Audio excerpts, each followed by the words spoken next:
आज हम कक्षा 10वीं हिंदी लोकवार्ते की किताब पाठ क्रमांक 3 वहारे हमदर्द घनश्याम अग्रवाल द्वारा लिखित इस पाठ का अध्ययन करेंगे। छात्रों, घनश्याम अग्रवाल, इनका जन्म महाराष्ट्र के अकोला जिले में 1942 में हुआ था। घनश्याम अग्रवाल जी की रुचि अध्ययन काल से ही लेखन में विकसित हुई। अपने आसपास की प्रत्येक स्थिति या घटना में हास्य ढूंढकर उसे धारदार व्यंग में डालना आपके लेखन की विशेषता है। आप अखिल भारतीय मंचों पर हास्य व्यंग कवि के रूप में लोकप्रिय है। प्रमुख कृतियाँ: हंसी घर के आईने, इनका हास्य व्यंग है। आज़ादी की धूम, आई एम सॉरी, हास्य कविता संग्रह उनके। अपने अपने सपने, लघु कथा संग्रह आदि इनका लेखन कार्य यहाँ पर हमने देखा। छात्रों, वहारे हमदर्द यह एक हास्य व्यंग्यपूर्ण निबंध है और इस निबंध में लेखक ने एक दुर्घटना के माध्यम से व्यक्त किया। हमदर्दी भी कभी कभी किस तरह पीड़ादायी बन जाती है, यह बहुत ही सुंदर तरीके से लेखक ने यहाँ दर्शाया। छात्रों, लेखक कहते हैं, उस दिन जब मैं पूंजीवादी और समाजवादी अर्थव्यवस्था पर भाषण सुनकर आ रहा था तो सामने से एक कार आ रही थी। भाषण के प्रभाव से मेरी साइकिल को अधिक जोश आया या कार को गुस्सा अधिक आया, यह मैं निश्चित रूप से नहीं कह सकता, किंतु मेरी साइकिल और वह कार जब करीब आए तो विरोधियों की तरह एक दूसरे को घृणा की नजरों से देखते हुए आपस में जा भिड़े। मैंने खामखा पूंजीवाद और समाजवाद के झगड़े में टांग अड़ाई। फलस्वरूप मेरी टांग टूट गई। दुर्घटना के बाद आज भी इंसानियत कायम है, यह सिद्ध करने के लिए कुछ लोग मेरी तरफ दौड़े। आँख खुली तो मैंने अपने आप को एक बिस्तर पर पाया। इर्द गिर्द कुछ परिचित अपरिचित चेहरे खड़े थे। आँख खुलते ही उनके चेहरे पर उत्सुकता की लहर दौड़ गई। मैंने कराहते हुए पूछा, मैं कहाँ हूँ? छात्रों, यहाँ पर एक बहुत महत्वपूर्ण बात है कि लेखक एक भाषण सुन के आ रहे थे और वो भाषण था पूंजीवाद और समाजवादी अर्थव्यवस्था के। छात्रों, मैं आपको पूंजीवाद यानी कि धन इकट्ठा करने वाली बात, यहाँ बहुत सारे लोग समाज में ऐसे होते हैं जो उनकी भूमिका ऐसी होती है, चमड़ी जाए पर दमड़ी न जाए, या फिर धन को इकट्ठा करने वाली बात उनके जहन में इस कदर बैठी होती है, वो किसी प्रकार धन को लुटाना पसंद नहीं करते, दान देना पसंद नहीं करते। और दूसरी ओर एक समाजवादी अर्थव्यवस्था की बात है, जहाँ पर बताया गया है कि जो बात हमें समझाती है या फिर समाजवाद क्या सिखाता है हमें, तो समाज में जो धन है, लोगों के पास जो धन है, वो कुछ लोगों के हाथ में नहीं होना चाहिए, बल्कि समाज में सभी लोगों के पास समान धन का बंटवारा होना चाहिए। यह बात ये समाजवादी अर्थव्यवस्था वाले बताते हैं।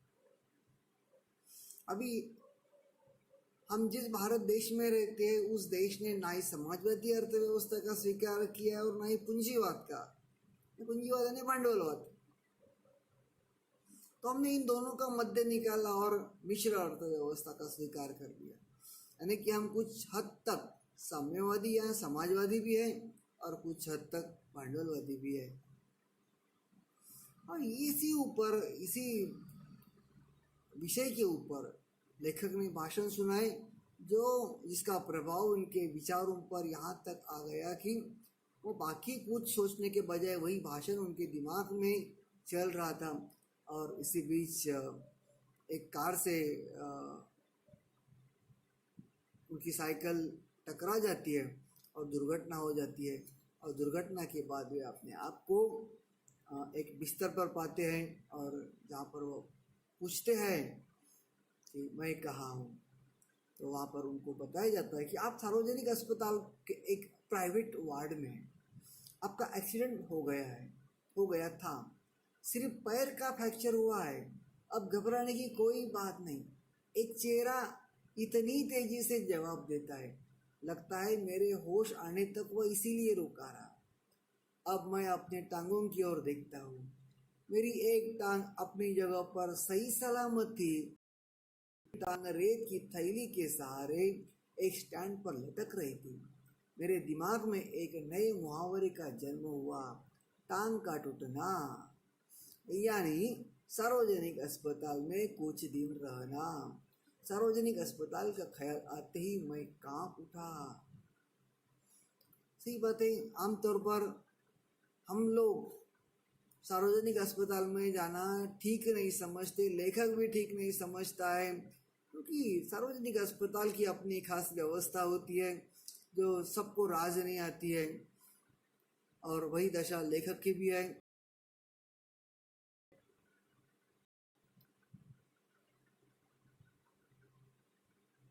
अस्पताल वैसे ही एक खतरनाक शब्द होता है, सही बात है, अस्पताल में जाना कोई अच्छी बात नहीं है। फिलहाल कोरोना का संकट हमारे देश पर है, और जिसकी वजह से पूरा देश एक ऐसी कगार पर खड़ा है कि कल क्या होगा पता नहीं।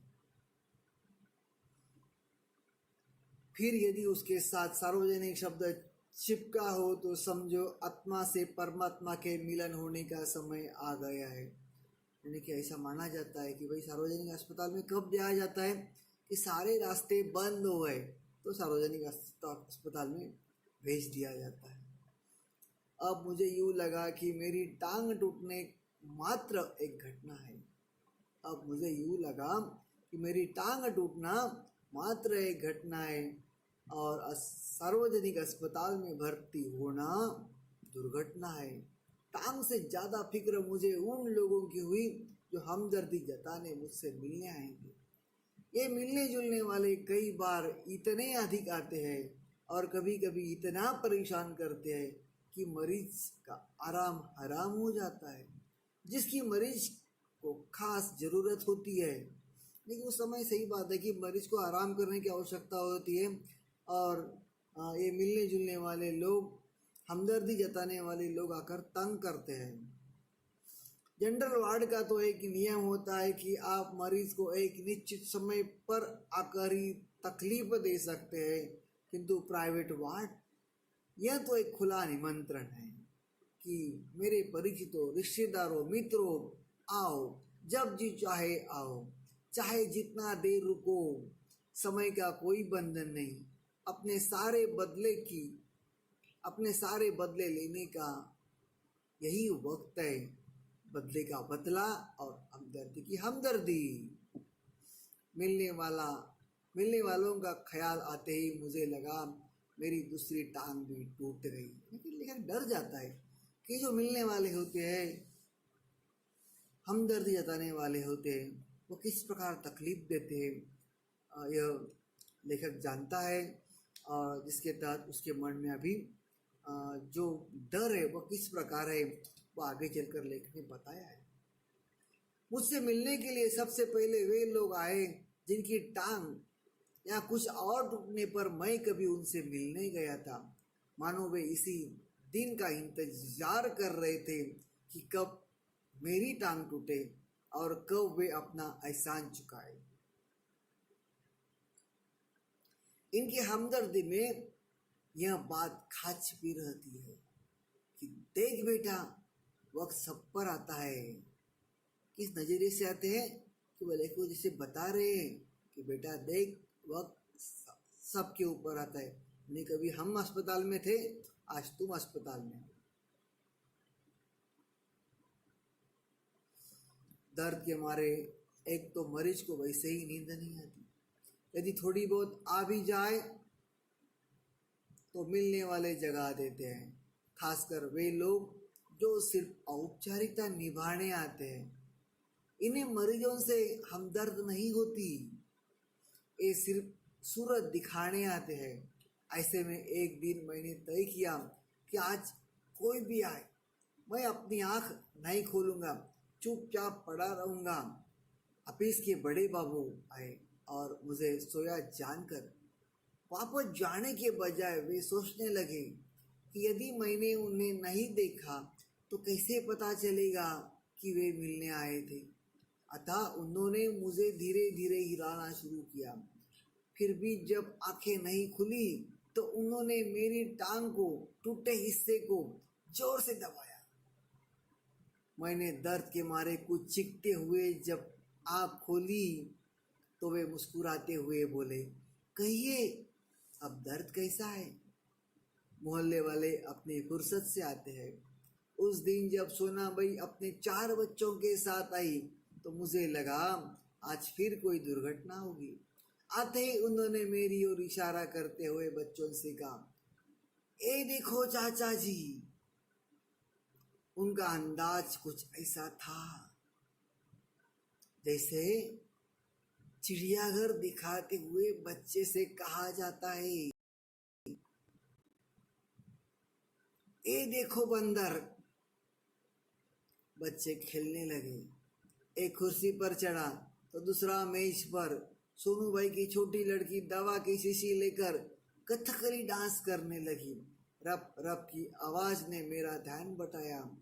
क्या देखता हूँ कि सोनाबाई का एक लड़का मेरी टांग के साथ लटक रही रेती की थैली पर बॉक्स की प्रैक्टिस कर रहा है।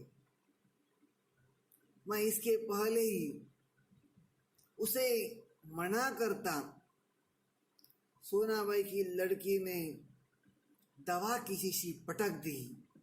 सोनाबाई ने एक पल लड़की को घूरा, फिर हंसते हुए बोली, भैया पेड़े खिलाओ, दवा गिरना शुभ होता है।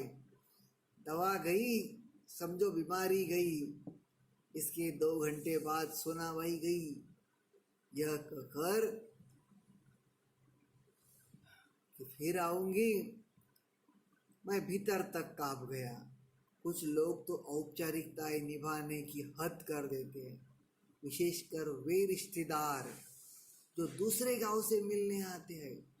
ऐसे में एक दिन एक टैक्सी कमरे के सामने आकर रुकी। उसमें से निकलकर एक आदमी आते ही मेरी छाती पर सिर रखकर औंधा यानी उल्टा पड़ रोने लगा और कहने लगा, हाय तुम्हें क्या हो गया? कार वालों का सत्यानाश हो जाए। मैंने दिल में कहा, मुझे जो हुआ सो हुआ, पर तू क्यों रोता है? तुझे क्या हुआ? वह थोड़ी छाती मुंह गड़ाए रोता रहा। वह थोड़ी देर मेरी छाती में मुंह गड़ाए रोता रहा। फिर रोना कुछ कम हुआ। उसने मेरी छाती से गर्दन हटाई और जब मुझसे आंख मिलाई तो एकदम चुप हो गया। फिर धीरे से हंसते हुए बोला, माफ करना, मैं गलत कमरे में आ गया था। आजकल लोग ठीक से बताते भी नहीं। आजकल लोग ठीक से बताते भी तो नहीं। गुप्ता जी का कमरा शायद बगल में है। हे। अच्छा भाई माफ करना, कहकर वह चला गया। अब वही रोने की आवाज मुझे पड़ोस के कमरे से सुनाई पड़ी। मुझे उस आदमी से अधिक गुस्सा अपनी पत्नी पर आया, क्योंकि इस प्रकार रोता देख पत्नी ने उसे मेरा रिश्तेदार या करीबी मित्र समझकर टैक्सी वाले को पैसे दे दिए थे। हमदर्दी जताने वाले भी वे लोग जरूर आएंगे जिनकी हम सूरत भी नहीं देखना चाहते। हमारे शहर में एक कवि है, सी लपकानंद। उनकी बेतुकी कविताओं से सारा शहर परेशान है। मैं अक्सर उन्हें दूर से देखते ही भाग खड़ा होता हूँ। जानता हूँ जब भी मिलेंगे 10-20 कविताएं पिलाए बिना नहीं छोड़ेंगे। एक दिन बगल में छोला दबाए आ पहुंचे। आते ही कहने लगे, मैं पिछले 4-5 दिनों से कवि सम्मेलनों में अति व्यस्त था। सच कहता हूँ कसम से, मैं आपके बारे में ही सोचता रहा। रात भर मुझे नींद नहीं आई और हाँ, रात को इसी संदर्भ में यह कविता बनाई। यह कहाँ छोले में से डायरी निकाली और लगे सुनाने। असम की राजधानी है शिलांग। मेरे दोस्त की टूट गई टांग, मेरे दोस्त की टूट गई है टांग। मोटर वाले तेरी साइड थी रॉन्ग। कविता सुनकर वे मुझे देखकर कविता सुनकर वे मुझे ऐसे देख रहे थे मानो उनकी एक आंख पूछ रही हो, कहो कविता कैसी रही, और दूसरी आंख पूछ रही हो, बोल बेटा अब भी मुझसे भागेगा, बोल बेटा अब भी मुझसे भागेगा। मैंने जल से चाय पिलाई और फिर कविताएं सुनने का वादा कर बड़ी मुश्किल से विदा किया। अब मैं रोज ईश्वर से प्रार्थना करता हूँ कि हे ईश्वर, अगर तुझसे मेरी दूसरी टांग भी तोड़नी हो तो जरूर तोड़, मगर कृपा कर उस जगह तोड़ना जहाँ मेरा कोई भी परिचित न हो, क्योंकि बड़े बेदर्द होते हैं ये हमदर्दी जताने वाले। इस प्रकार लेखक ने इस निबंध के माध्यम से आपको हमदर्दी जताने वाले लोगों से बीमार व्यक्ति को किस प्रकार की परेशानियां उठानी पड़ती है यह समझाने का प्रयास किया है। छात्रों, इस प्रकार समाज में व्याप्त बुराइयों को दर्शाना एक प्रकार की बुराई है और इसे दर्शाने का प्रयास आज ही हुआ ऐसी बात नहीं, यह सदियों से चली हुई बात है। मैं कुछ उदाहरण देना आपको बहुत पसंद करूंगा, जिनमें सबसे पहला नाम कबीर जी का आएगा। कबीर जी ने भी इसी प्रकार उस समय, अभी कबीर जी का जो कालखंड है वो 12वीं 13वीं शताब्दी का है, उस समय व्याप्त समाज में व्याप्त बुराइयों पर इसी प्रकार तीखे और व्यंग्य शैली में प्रहार किए थे। उसके बाद महाराष्ट्र में भी संत तुकाराम जी ने इसी प्रकार मराठी अंग लिखते हुए उस समय के समाज में जो व्याप्त बुराई है उनके ऊपर तीखा व्यंग्य किया था। तो यह बात सदियों से चली आ रही है और वर्तमान कालखंड में इस प्रकार समाज में व्याप्त बुराइयों पर व्यंग्य करने वाले कई सारे लेखक हैं, जिनमें घनश्याम अग्रवाल एक अग्रणी है। खासकर वे अपने महाराष्ट्र के हैं। आप सभी लोगों ने इस पाठ को बड़े ध्यानपूर्वक सुना। यूँ तो यह पाठ मैंने आपको समझाने का प्रयास किया है, समझाने के बजाय मैं ये कहूँगा कि इस पाठ को मैंने आपको पढ़ा के दिखाया है। इस पाठ को मैंने पढ़ा है क्योंकि इस पाठ की लिखने की अपनी एक खास अलग शैली है, जिस शैली को व्यक्त करना मेरा अपना भी उद्देश्य है और उसे समझाना भी मेरा अपना उद्देश्य है। इस शैली को आप नज़रअंदाज न कीजिए और इस पाठ को दोबारा अपने तरीके से पढ़ने का प्रयास कीजिए, बड़ा आनंद आएगा। ऐसे जो व्यंग्यात्मक पाठ होते हैं, इसको पढ़ने का एक अपना आनंद वाली बात होती है, मनोरंजन वाली बात होती है और इससे बहुत सारी बातें हम सीख लेते हैं। और इस प्रकार हम जो बात मनोरंजनात्मक ढंग से सीख लेते हैं वो हमारे दिमाग में ज़्यादा देर तक रहती है, जल्दी पल्ले पड़ जाती है। इसके ऊपर भी जो सवाल जवाब रहेंगे उसके लिए हम अलग वीडियो बनाएंगे। फिलहाल इस वीडियो में हमने इस पाठ को पढ़ा है। मैंने कई जगह आपको समझाने का प्रयास किया है और लेखक की अपनी यह पाठ लिखने की भाषा शैली एक व्यंग्यात्मक ढंग की है, जिसे व्यक्त करना या समझाना या दिखाना मेरा अपना निहित उद्देश्य है जो मेरे ख्याल से पूरा हुआ है। आप लोगों ने यह पाठ सुनने का जो कष्ट लिया उसके लिए मैं तहे दिल से आपका शुक्रिया अदा करता हूँ। धन्यवाद।